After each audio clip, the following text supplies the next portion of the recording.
Jó reggelt kívánok! Köszöntöm a sajtó képviselőit, és köszöntöm a Magyarország Kormánya csatorna Facebook és YouTube csatorna nézőit is. Rendkívüli az időpont, de rendkívüli a téma is, melyről tájékoztatni szeretnénk a közvéleményt. Ahogy tegnap már hallhatták, hétfői ülésén úgy döntött a kormány, hogy ma délelőtt a kormány.hu/igazságtétel oldalon nyilvánosságra hozza a bicskei kegyelmi ügy azon aktáit, melyek az igazságügyi minisztériumban fellelhetők voltak. A részleteket... Köszöntöm a megjelent sajtómunkatársakat, illetőleg az online nézőket is, ahogy kormányszóvivő asszony is, én is megkülönböztetett tisztelettel és szeretettel köszöntöm Magyarország Kormánya Facebook és YouTube oldalainak nézőit is. Mostantól ezek az oldalak is az igazságról fognak szólni, és ahogy tegnap is említettünk, igyekszünk mindenkinek a korábbi tiltását feloldani, hogy az a legalább 100 000 honfitársunk is tudja követni a napi eseményeket. Úgyhogy ezért elnézésüket kérjük, de nyilván lesznek még kérdések, és ez az ügynek nem a vége, ezt előre szeretném mondani, de szerintem ezt eddig is sejtették. A múlt heti kormányülésen ópusztaszeren döntött arról a kormány, hogy felkéri arra az igazságügyi minisztert, hogy vizsgálja meg a kegyelmi botrány aktáját. Ugye ez a bicskei ügy volt, de így vonult be a magyar történelembe, hogy egy kegyelmi botrány ehhez a dossziéhoz kapcsolódik.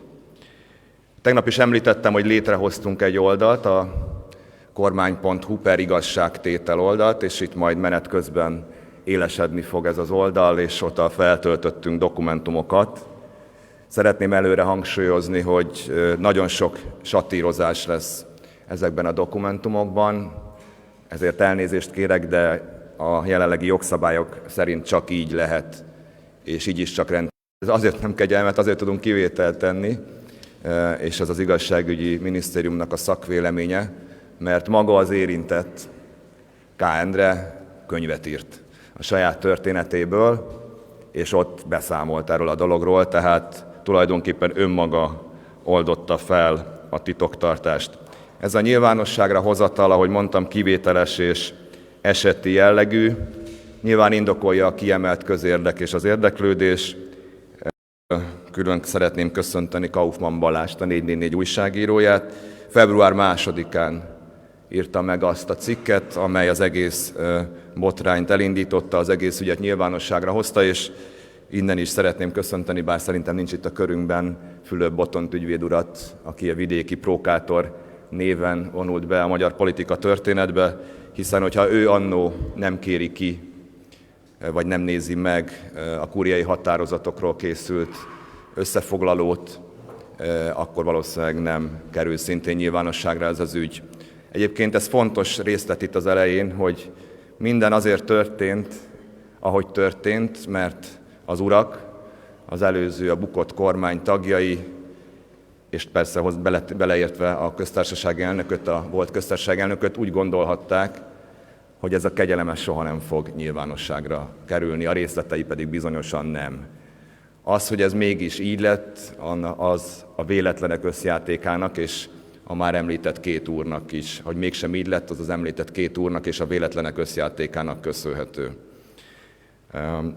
Ezt elmondva azt szeretném mondani, hogy több dokumentumot is nyilvánosságra fogunk hozni. Február 2-án keletkezett ugye ez a 444 cikk, íródott, ami elindította a lavinát, elindította az egész ügyet, aminek következtében február 10-én, 2024. február 10-én a Magyar Köztársaság elnöke Novák Katalin lemondott, és a volt igazságügyminiszter, az én volt feleségem, pedig visszavonult a közéleti pályától. Sok mindent kérdeztek akkor a hatalomtól, a kormánytagoktól, és azóta is sokan firtatják, hogy pontosan mi történt és hogyan történt. Eddig titokszabályokra hivatkozva mind a volt köztársasági elnök, mind a volt igazságügyi miniszter, és egyébként az Orbán kormány tagjai elutasították azt, hogy a részleteket elmondják. Pedig vannak szerintem fontos részletek, és ahogy látni fogják a dokumentumokat, szerintem mindenki egyetért abban, hogy ezek fontos részletek. Alapvetően a kegyelmi ügyek úgy zajlanak, Rengeteg kegyelmi kérvény érkezik az igazságügyi minisztériumban, hetente néha több tucat. Ezeket az igazságügyi minisztérium, az ott dolgozók vizsgálják meg. Van egy kegyelmi főosztály az igazságügyi minisztériumban, ott mindenféle iratokat bekérnek a kegyelmi kérvények mellékleteként, készül környezettanulmány, szakvélemény, és ezek alapján tesz nem meghatározott időben, tehát akár több év után is javaslatot, felterjesztést a mindenkori igazságügyi miniszter a köztársasági elnöknek, vagy negatív előjellel, vagy pozitív előjellel. Tehát vagy javasolja a mindenkori igazságügyi miniszter a köztársasági elnöknek a kegyelem megadását, vagy nem. Az esetek döntő többségében negatív felterjesztés készül, és az esetek döntő többségében, 99,99%-ában a köztársasági elnök az igazságügyi miniszteri felterjesztéssel egyezően hozza meg a döntését. Azzal, hogy a köztársasági elnök meghoz egy döntést, még nem válik jogerőssé és végrehajthatóvá, ahhoz szükséges még az igazságügyi miniszter ellenjegyzése. Tehát ez egy ilyen háromfokú eljárás. Az igazságügyi miniszter felterjeszt, a köztársasági elnök dönt, és utána visszakerül újra az igazságügyi minisztériumba a dosszié, a kegyelmi határozat, ami ilyenkor újra végigmegy az igazságügyi miniszter kegyelmi főosztályán, az államtitkáron, és végül a miniszter asztalára kerül aláírásra, ellenjegyzésre. Már sokszor beszéltünk róla, de érdemes felemlegetni, hogy olyan nagyon-nagyon ritkán fordul elő, hogy az igazságügyi miniszter nem jegyzi ellen a köztársasági elnök döntését.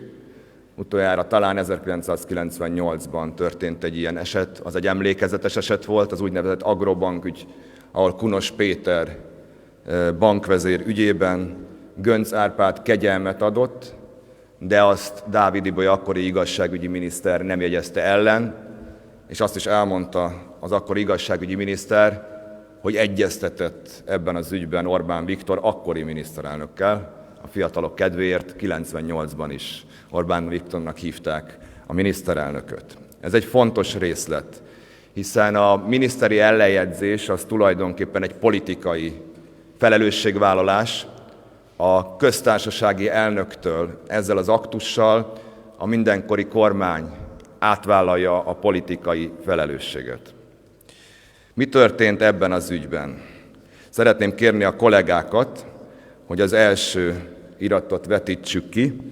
Amit itt látni fognak, ez az igazságügyi minisztérium kegyelmi főosztályának az előterjesztése ebben az ügyben. Szeretném előre elmondani, hogy ebben az ügyben, amiben K. Endre kegyelme is szerepelt, nagyon sok ügy volt egy csoportban. 46 terhelt, 48 ügyében, az majd a következő dokumentumból, sőt, 49 terhelt volt, de majd minden mondom, miért mondtam a másik számot. Ez az első irat, és annak van egy második oldala is. A lényeg az, ezt az igazságügyi minisztérium főosztálya készítette, leírják az ügyet, és ami fontos benne, kiderül, hogy a szakterület nem támogatta K. Endre kegyelmi kérvényének a teljesítését. Ugye itt indult, beérkezett az igazságügyi minisztériumban a kegyelmi kérvény, és a főosztály nem támogatta. Szeretném, hogyha a második dokumentumra át tudnánk térni. Itt azt fogják látni, amiről említettem, hogy itt nagyon sok ügy van, mindjárt megvárjuk, még megjelenik, és majd vigyük följebb, hogy lehessen látni a teljes dokumentumot. Ezt a dokumentumot is a főosztályvezető készítette, és Répási Róbert, akkori államtitkár, az igazságügyi minisztérium államtitkára írta alá. Itt derül ki, hogy 49 terhelt volt, 51 kegyelmi ügy egy csoportban. És azért vannak kisatírozva azok a nevek, ott látszanak a monogramok, akiket felterjesztésre, kegyelemre javasolt az igazságügyi minisztérium főosztálya és államtitkára. Ahogy látják, ebben nem szerepel K. Endre monogramja. Itt 3 terhelt szerepel, akit kegyelemre javasolt a köztársasági elnöknek az igazságügyi minisztérium kegyelmi főosztálya és az akkori parlamenti államtitkára. Érdemes megnézni a dátumot, mert hogy ez április 17, 2023. április 17, rövidesen érkezik Ferenc pápa Magyarországra. Április 28-a és 30-a között tartózkodott az már elhunyt Ferenc pápa Magyarországon, Budapesten. Ennek lesz jelentősége. Ugyanis párhuzamosan fut egy másik csoport, kegyelmi ügycsoport, az elhíresült Hunnia per elítéltjeinek kegyelmi csoportja. Ott ugye, majd szintén kitérek a végén, hogy hányan és milyen felterjesztésre kerültek. Ez a két ügycsoport külön fut, a már említett Hunnia korábban indult, mármint az igazságügyi minisztériumi ügyintézés. Ezek jellemzően több hónapig tartó folyamatok, még az igazságügyi minisztériumi felterjesztésből elnöki aláírás lesz, kegyelem vagy nem kegyelem, és utána újra végigmegy az igazságügyi miniszternél az ellenjegyzésig az irat. Ez több hónapot vesz igénybe. Itt látható, hogy az első irat az igazságügyi minisztériumban, K. Endre ügyében április 14-én készült, majd elkészül a miniszternek, az akkori igazságügyi miniszternek április 17-én ez a feljegyzés, amelyből kiderül, hogy a minisztérium nem javasolja az igazságügyi miniszternek K. Endre ügyében a kegyelem megadását. Menjünk tovább. Ez egy fontos dokumentum, egy napon belül megkeletkezik ez a fontos dokumentum. Ez is egy rendkívüli dolog. Április 18-án az akkori igazságügyi miniszter, az én egykori feleségem, akivel ekkor már nem éltünk együtt, aláírása ott szerepel Novák Katalin köztársasági elnökhöz. A felterjesztés, amiből szintén kiderült, hogy ebből az első ügycsoportból, ahol K. Endre ügye is szerepel, 3 ügyben a minisztériumi javaslatnak megfelelően javasolja az igazságügyi miniszter a kegyelem megadását, a további 46 személy 48 ügyét felterjeszti, ez azt jelenti, hogy ott nem javasolja a kegyelem megadását. És akkor menjünk tovább, ugye ez április 18, és elérkezünk a 4. fontos dokumentumhoz. Ez április 27-én keletkezik. Ez maga a köztársasági elnöki kegyelem, és ahogy látni fogják, ugyanazon a napon jegyzi ellen, vagy írja alá Novák Katalin a kegyelmet, és még aznap ellenjegyzi az akkori igazságügyi miniszter ezt a kegyelmi kérvényt. Azt mondhatom önöknek, annélkül, hogy az összes ilyen dossziét ismerném, hogy ilyen soha nem történt. Ugyanis amikor a köztársasági elnök megadja a kegyelmet, és határozatot hoz, akkor a szolgálati út az úgy néz ki, hogy az elnöki határozatot visszaküldik postával, futárpostával, vagy más módon az igazságügyi minisztériumba, és ott végigmegy a szolgálati úton ugyanez az akta, több hétig, lehet, hogy több hónapig. Először a kegyelmi főosztályra megy, aztán pedig az illetékes államtitkárhoz, aki végül elküldi a miniszteri kabinetbe, és a miniszteri kabinet, amikor tudja, akkor aláíratja ezeket a határozatokat a illetékes aktuális miniszterrel. Ez önmagában egy nagyon furcsa dolog. Menjünk tovább. 5. dokumentum. Kérem a kollégákat, hogy közben élesítsük az oldalt, a kormány.hu per igazságtétel oldalt. Lehet, hogy 1-2 percben el fog telni. Azért tartottuk fontosnak ezt a sajtótájékozatot, mert önmagában a dokumentumok nehezen értelmezhetők, bár ráírtuk a magyarázatot, de talán fontos, és lesznek is kérdések, hogy itt a részleteket is elmondjuk.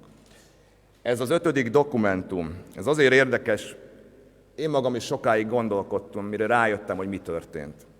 Ez az eredeti ügycsoport, amiről elkezdtem beszélni, amivel elindult K. Endre ügye is.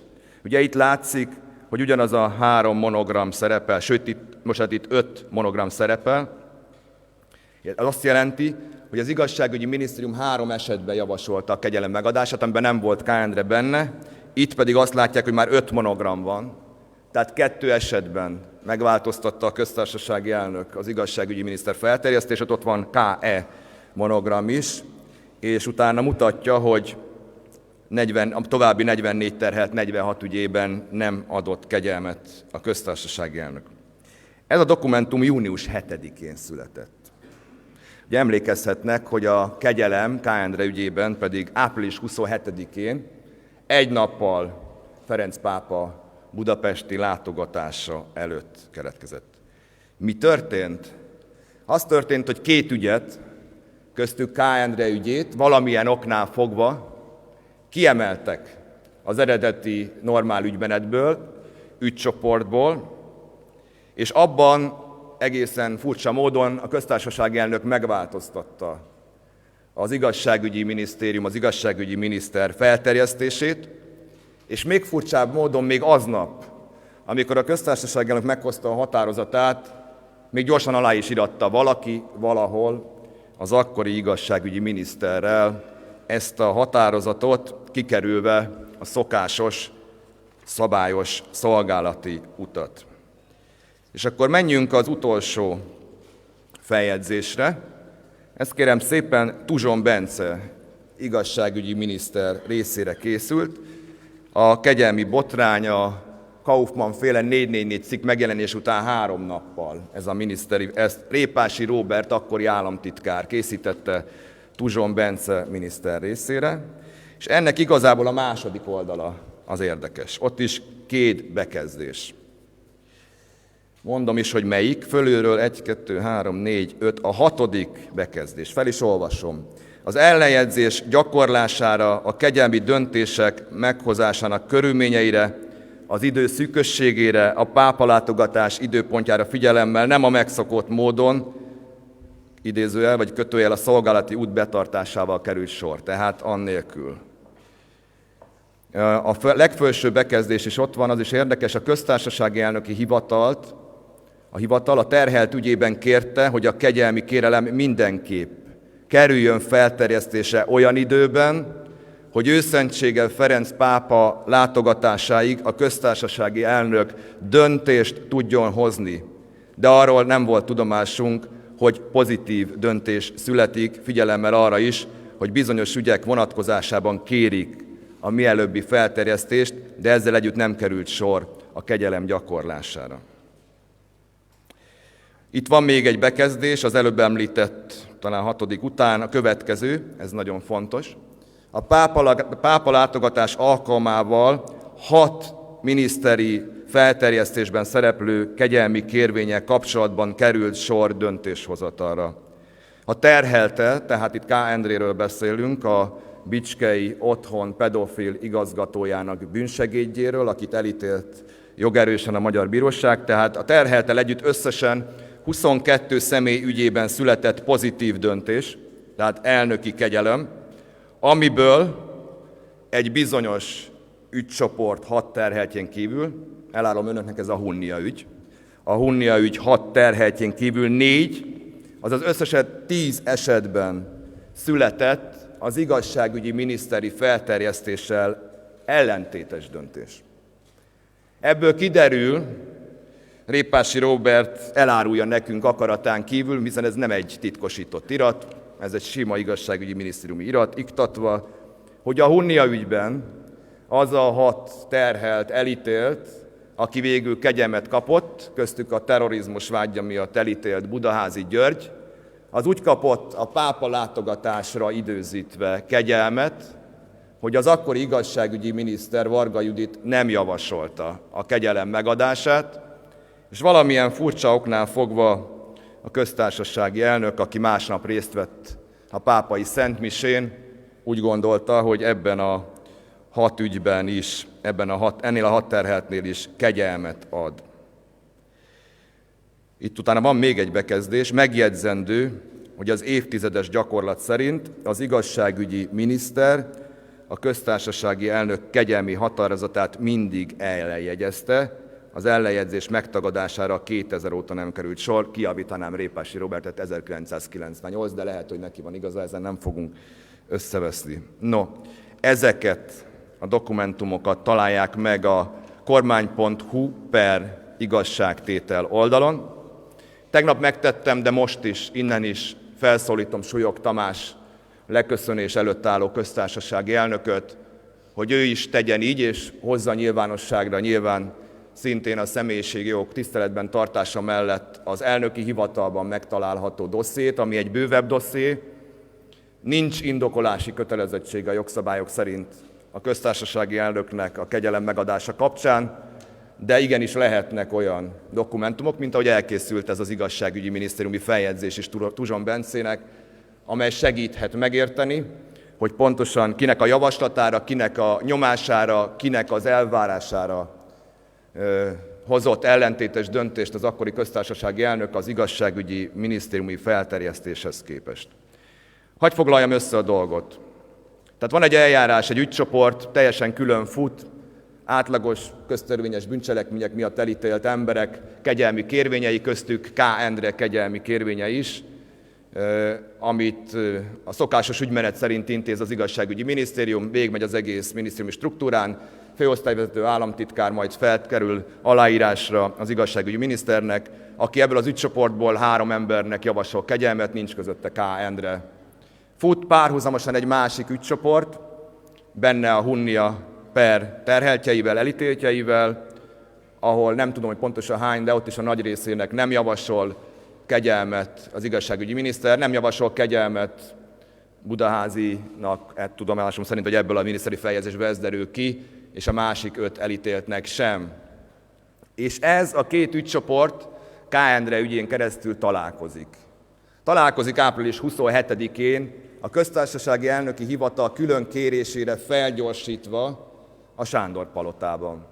És ahogy a feljegyzés fogalmaz, Őszentsége Ferenc pápa látogatása előtt egy nappal a köztársasági elnök teljesen szokatlan módon 10 esetben megfordítja az igazságügyi miniszter döntését, felterjesztését és kegyelmet ad, és még szokatlanabb módon, még aznap, lehet, hogy egy helyiségben, azt nem tudjuk, azt majd az érintettek egyszer elmondják, ellejegyzi az igazságügyi miniszter, az akkori igazságügyi miniszter, reméljük, hogy tényleg az ő aláírása szerepel rajta, ezt a kegyelmi határozatot úgy, hogy kihagyásra kerül a szolgálati út, a megszokott út, tehát nem látja a megváltoztatott kegyelmi határozatot sem a főosztály, sem az államtitkár, sem a miniszter kabinetje, így esélyük sincs arra, hogy felhívják, és ez nagyon fontos, a miniszter figyelmét, hogy amikor elé tesznek, nem tudom hány, 10-20 kegyelmi határozatot, hogy az ő döntésével ellentétes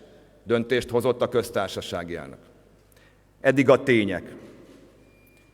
És amit tudunk, mert Gulyás Gergely egyszer elárulta a Telexnek adott interjújában, aztán utána igyekezett ebből kihátrálni, az az, hogy a Hunnia ügyben szereplő vádlottak ügyét a kormány megtárgyalta. Érintette, így fogalmazott. És azért tartottam fontosnak elmondani, hogy 98-ban, amikor a Kunos ügy volt, és az akkor igazságügyi miniszter nem jegyezte ellen a köztársasági elnök határozatát, mert akkor pedig Dávid Ibolya mondta el, hogy egyeztetett Orbán Viktor akkori miniszterelnökkel, és az ővele való konzultáció után döntött úgy, hogy nem jegyzi ellen az akkori kegyelmet. Mit tudunk? Gulyás Gergely elárulja azt, hogy a Hunnia ügynek Hunnia per vádlottjainak az ügyében, vagy elítéltjeinek ügyében egyeztetett a kormány. Az nem derül ki, hogy K. Endre ügyében egyeztetette a kormány. Nagyon sok információ eljutott hozzánk, ezt szeretném jelezni. A hivatalból is, a köztársasági elnöki hivatalból is, egykori ott dolgozóktól és az igazságügyi minisztériumtól, sőt, a Fidesz vezetőinek szűk köréből is. Ami ezekből rekonstruálható, de majd az érintettek ezt meg fogják erősíteni, vagy megcáfolják a létrehozandó országgyűlési vizsgálóbizottság előtt, ahol az új szabályok szerint kötelező lesz a részvétel, és az igazságmondás is erősen javallott lesz, és akkor finoman fogalmaztam.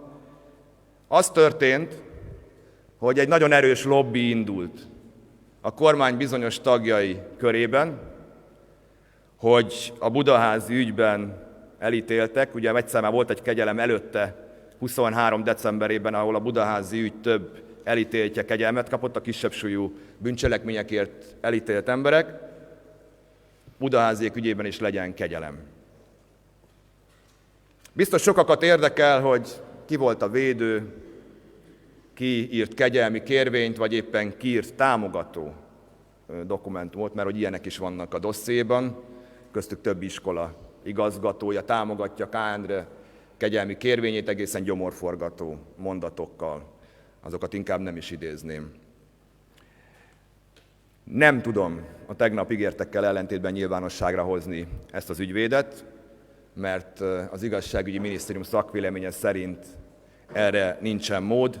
Annyit tudok mondani, hogy én magam nagyon-nagyon szeretem a katalán népi művészetet. Érti, aki érti, aki nem érti, nem érti. Azt tudom elmondani, hogy a hozzánk eljutó információk szerint a történet úgy nézett ki, hogy a kormány vagy annak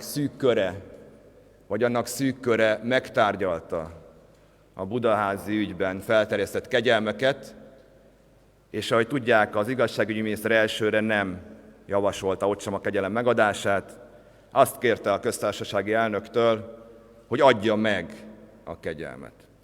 Arról nincs információnk, hogy K. Endre ügyét külön tárgyalta-e a kormány, vagy akár a kormánynak egy szűk köre, viszont olyan információk jutottak el hozzánk, és ezt majd az érintettek megerősítik vagy cáfolják, hogy amikor az igazságügyi miniszter elé tették ezt a paksamétát, és nem emlékszem, hogy pontosan hány kegyelmi ügyet, de talán 22-t, akkor nem tájékoztatták arról, hogy beletették ezt az ügyet is, és arról sem, hogy ebben az ügyben megváltoztatták volna az ő felterjesztését.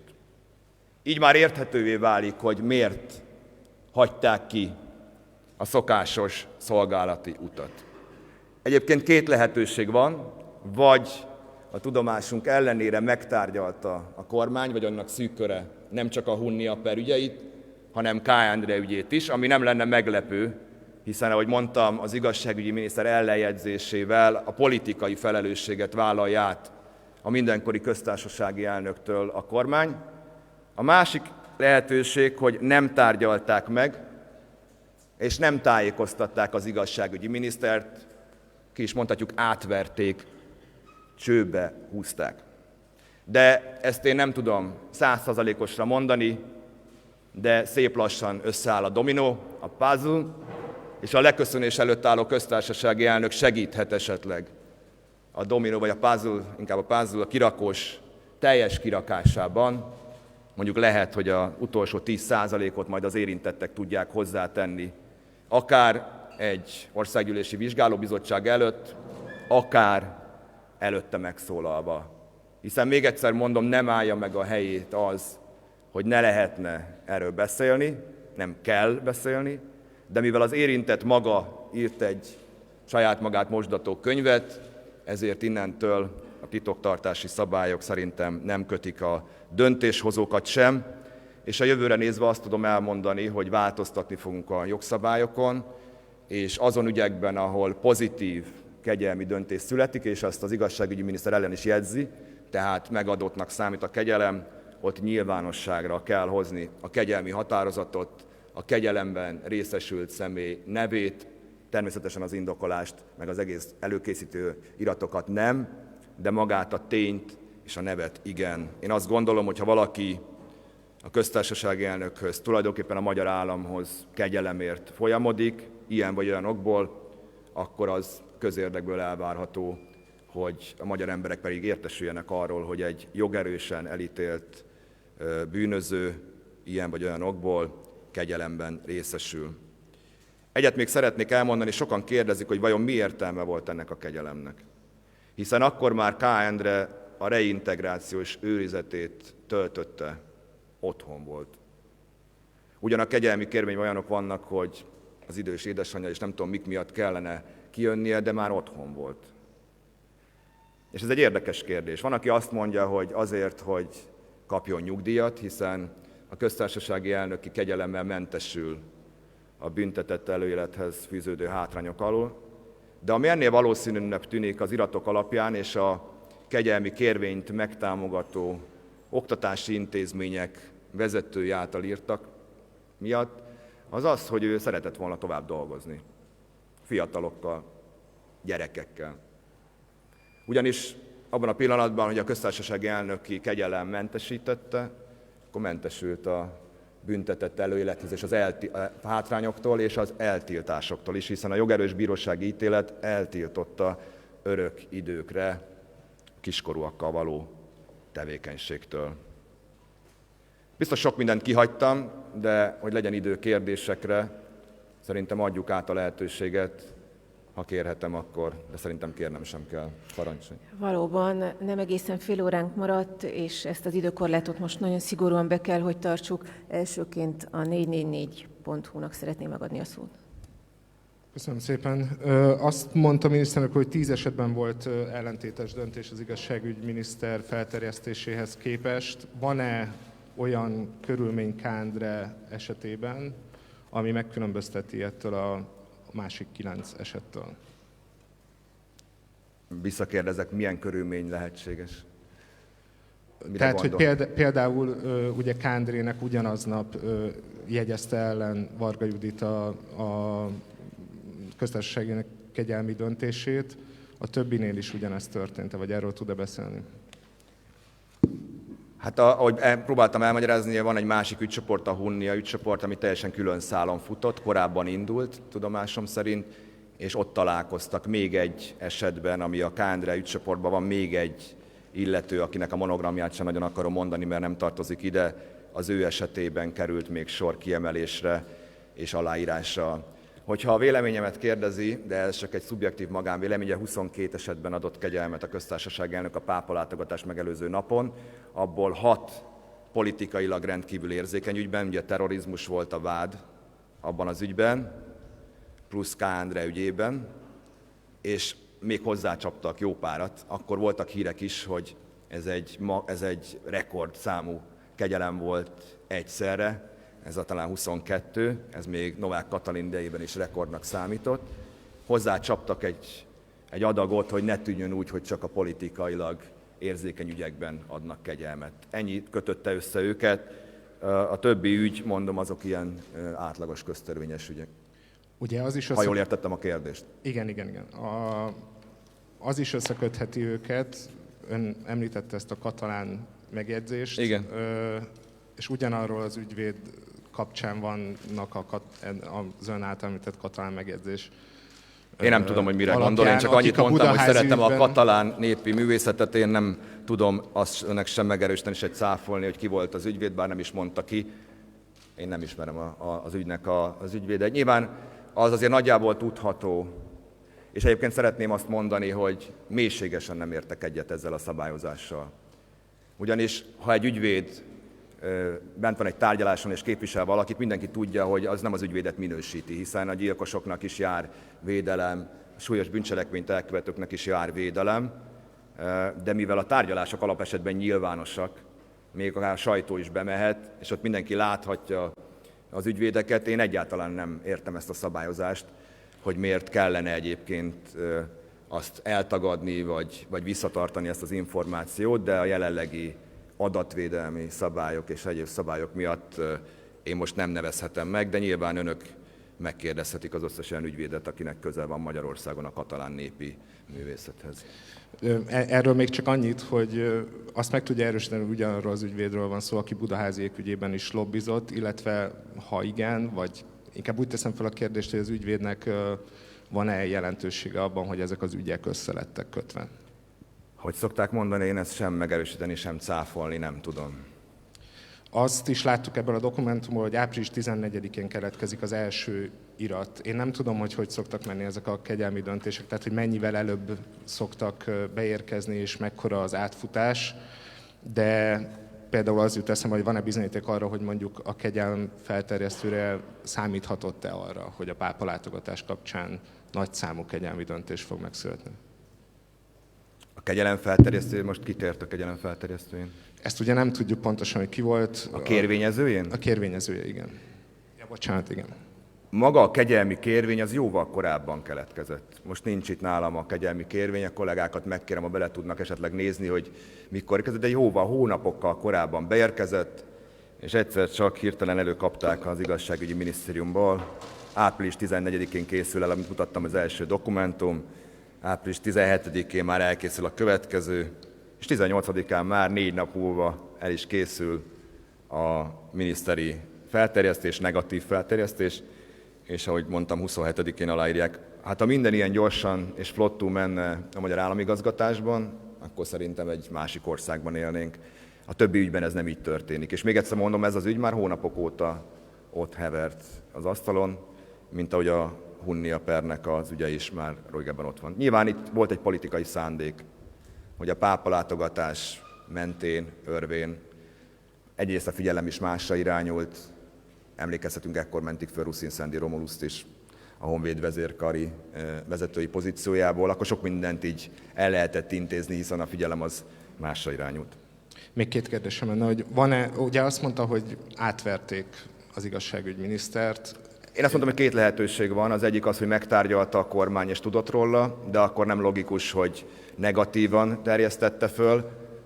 A másik pedig az, ami az én tudomásom és ami hozzám eljutott információ, hogy ez szándékos átverés volt, vagy negligencia, azt 2022. június 24-én érkezett a kegyelmi kérvény, vagy íródott a kegyelmi kérvény, tehát majdnem 3-4 évvel korábban. Tehát vele került abba az ügycsoportba, és még egyszer mondom, az teljesen példátlan, hogy a szolgálatutat kihagyva nem látja ugye az igazságügyi minisztérium.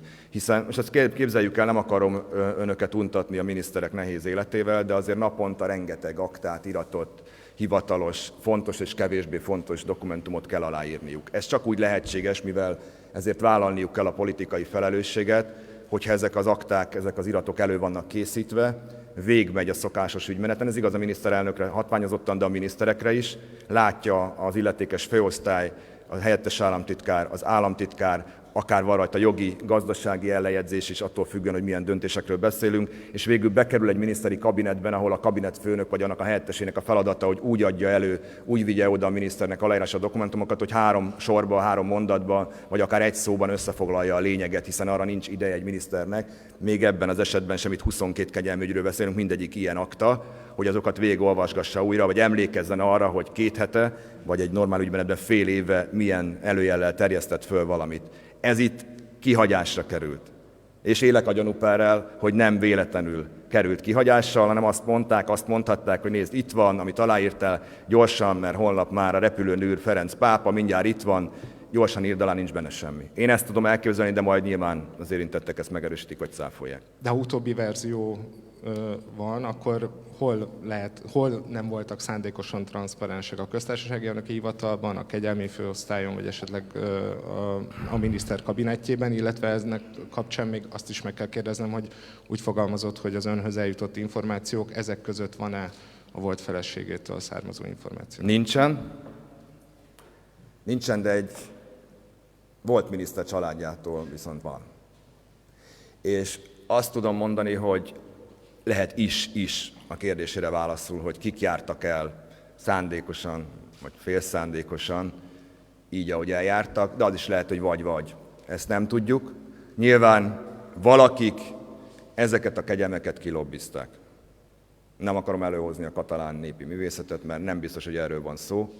Valószínűleg ennél egy felsőbb, egy erősebb hatalom kellett, de erről az érintettek fognak tudni beszámolni. Egyszer be kell számolniuk. Ezért fogjuk létrehozni az Országgyűlési Vizsgálóbizottságot, ahol kötelező lesz megjelenni, és kötelező lesz válaszolni a kérdésekre. Pont ez lett volna az utolsó kérdésem, hogy Répási Róbertnek, aki egyébként a kegyelmi főosztályt vezette, az én tudomásom szerint államtitkár volt, de ő hozzátartozott a kegyelmi főosztály.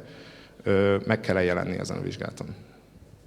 Hát én nem akarom ezt megelőlegezni, mert ez nyilván az Országgyűlési Vizsgálóbizottságnak a feladata, hogy meghatározza, de én azt gondolom, hogy akiknek itt meg kell jelenni, mondok egy pár nevet, Répási Róbert, nyilván az aktuális miniszter, a volt köztársasági elnök, meg ugye a kormánynak a tagjai. Nekik biztos. Tehát ahhoz, hogy lássuk az igazságot, ahhoz nekik biztos, hogy meg kell jelenni. Mármint Varga Juditnak is meg kell jelenni. Hát az akkori kormány tagjai. Én azt gondolom, hogy persze. Hát ők tudják megmondani, hogy mi történt. Akkor is, hogyha szándékosan történt valami, akkor is, hogyha félreértésből, akkor is, hogyha szándékosan átvertek valakit, ezt ők tudják megmondani.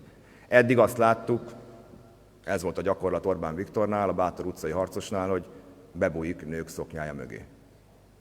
Ezt mondtam 2 éve és 2,5 éves februárban az ön cikke után, nem tudom, pár nappal, és most is ezt állítom. Szerintem itt az ideje vállalni a felelősséget, elmondani az igazságot, kibújni a nők szoknyája mögül. Köszönöm. Köszönöm. Telex.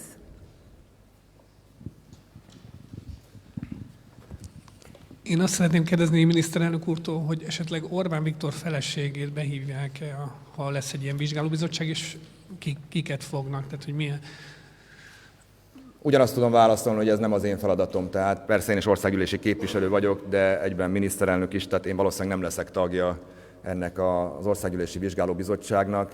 Én azt hiszem, hogy első körben, ahogy említettem, a volt köztársasági elnököt, az ő hivatalának esetleg a dolgozóit, akik tudhattak erről a dologról, a kormánynak, az akkori kormánynak a tagjait és az igazságügyi minisztérium vezető tisztségviselőit érdemes behívni, és az elmondottak fényében felmerülhet persze több név, az említett hölgy neve is, de első körben nyilván a politikai felelősöket kell megkeresni.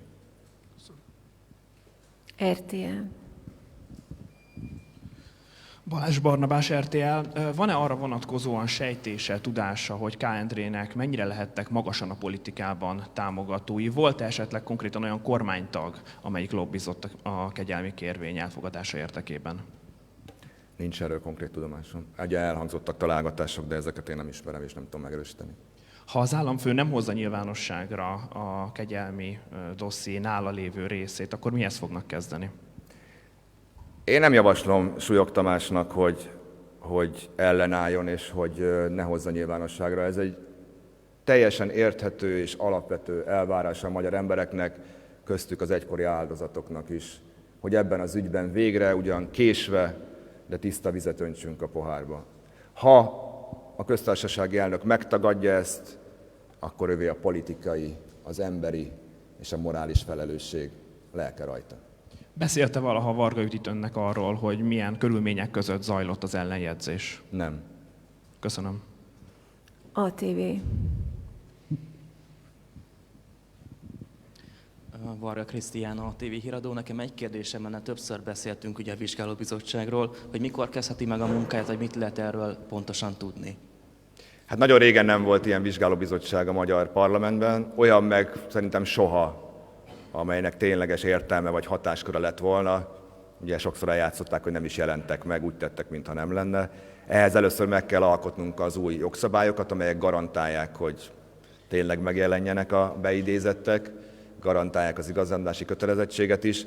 Mi azt kérjük majd az igazságügyi minisztertől és a frakciótól, hogy a lehető leggyorsabban terjesszék elő a Magyarországgyűléshez ezt a törvényjavaslatot, és miután ezt elfogadtuk valamikor június végén, július elején, akkor összeállhat a vizsgálóbizottság, és reményeim szerint a nyár második felében vagy szeptember elején már meg tudja kezdeni a tényleges működését.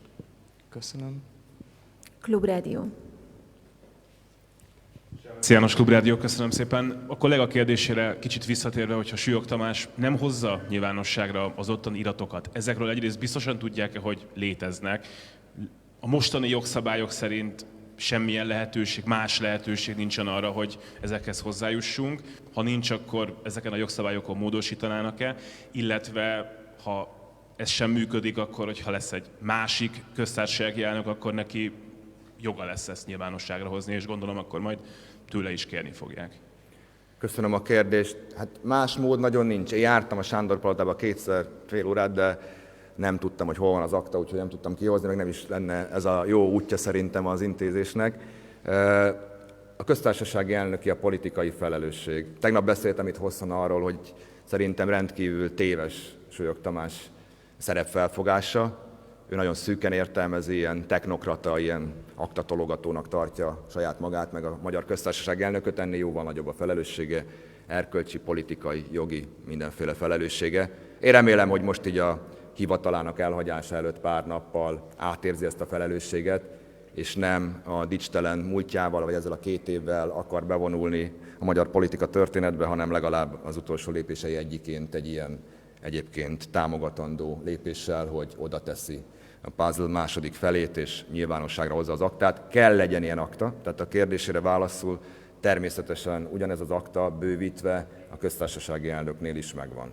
Megvan ott az, ami az igazságügyi minisztériumba keletkezett, a környezettanulmányok, maga a kegyelmi kérvény, a minisztériumon a hierarchián a döntéshozatal és a miniszternek a felterjesztése, és megvan a köztársasági elnök saját hivatalának az előkészítése is, mert hogy ott is van egy kegyelmi főosztály, és ott ugyanezt a munkát elvégzik, természetesen az igazságügyi minisztérium aktája alapján, ott is készül egy felterjesztés a köztársasági elnöknek, hogy ő javasolja, vagy ő megadja a kegyelmet, vagy nem. Mert ahogy láttuk, néha eltér, nagyon ritkán az igazságügyi minisztérium döntésétől a köztársasági elnök döntése.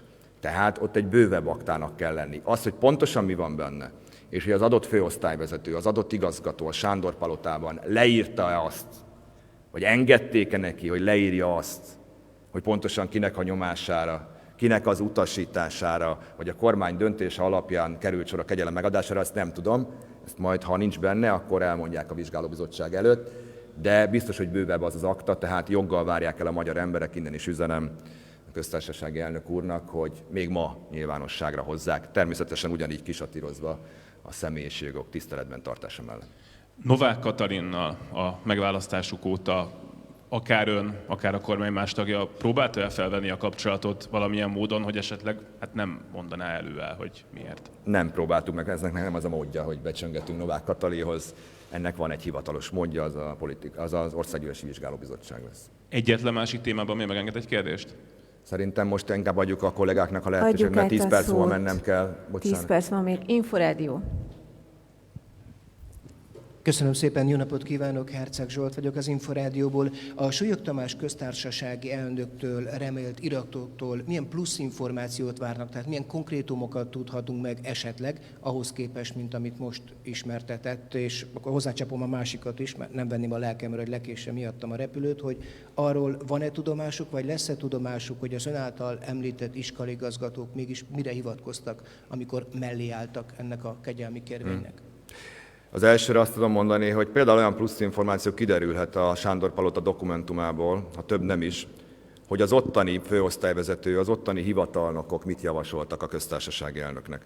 Ha például ők is nemleges javaslatot tettek, egyezően az igazságügyminiszteri felterjesztéssel, akkor még erősebb lesz a gyanú, hogy ez vagy egy kormánydöntés volt, vagy egy informális kormánydöntés, vagy egy miniszterelnöki, vagy egy más miniszteri utasítás volt. De lehet, hogy ennél bővebb aktát találunk, ne zárjuk ki a véletleneket, hiszen itt van például ez a Tuzson Bence féle feljegyzés, amiben szintén leírtak olyan dolgokat, amiket nem kellett volna feltétlenül leírni, el lehetett volna mondani szóban is, de hát a gépezet az nem mindig működik olajozottan. Iskolaigazgatók, hát részleteket nem tudok elmondani, nyilván nevek említése nélkül talán igen, egy-két mondatot. Hát, hogy egy kiváló, fantasztikus ember, nevelő volt az illető, mindig kiállt az elesettek mellett, és ha bármilyen zaklatás érte őket, akkor segítette őket. Hát tulajdonképpen szembeköpték az áldozatokat, meg negligálták a jogerős bírósági ítéletet. Ezek a mondatok, hogy valóban így gondolták-e az illető vezetők, vagy csak ezt kérték tőlük, azt az önök fantáziájára bízom. Utolsó kérdések következnek. 24.hu.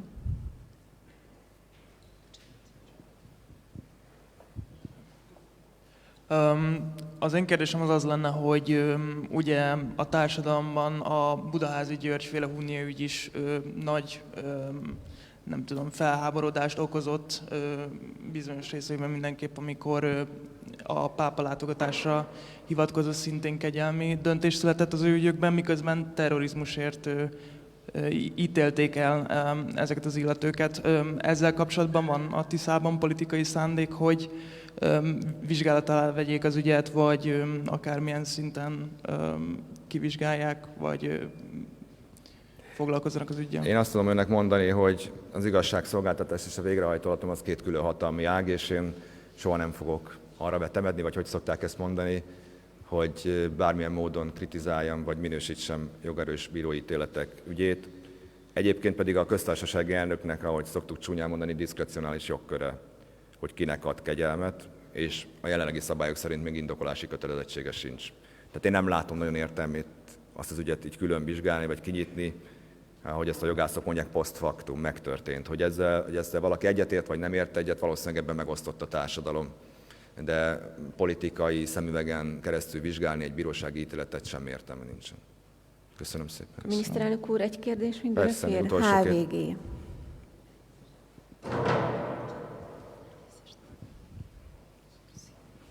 Jó napot kívánok, Sonfai Dávid vagyok a HVG-től.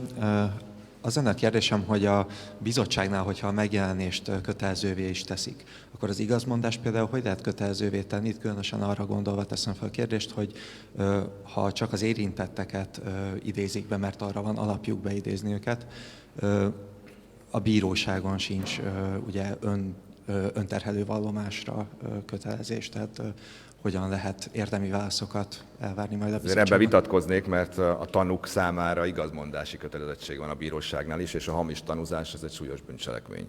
Tehát ennek ehhez hasonlóan kell a szabályozást meghozni, hogy figyelmeztessék a meghallgatott beidézetteket, hogy ebben az esetben is akár bűncselekmény lehet a hamis tanúzás. Aztán utána, hogy igazat mond az ember, akit beidéztek, vagy nem, az már az ő döntése, de attól még a felhívásnak és a szabályozásnak így kell megvalósulnia, és utána, hogyha kiderül, hogy valaki szándékosan, hamisan tett nyilatkozatot ott a vizsgálóbizottság előtt, akkor annak legalább legyen következménye. És hogyha vannak ilyen Damoklész kardjai valaki fölött, akkor esetleg rábírható, hogy valóban az igazat mondja el. De én egyébként nem szeretnék senkinek üzenni, de azt el tudom mondani, hogy szerintem ideje lenne egy pár embernek megszólalnia. Most már úgyis sok minden kiderült, és még ki fog derülni magától, nem magától, nyilván a Sándor-palotában lévő dossziéból. Szerintem érdemes lenne esetleg, ha van ilyen a történetben, akit belerángattak, aki mögé bebújtak, akit megaláztak, maguk helyett az urak, érdemes lenne elmondani a valóságot.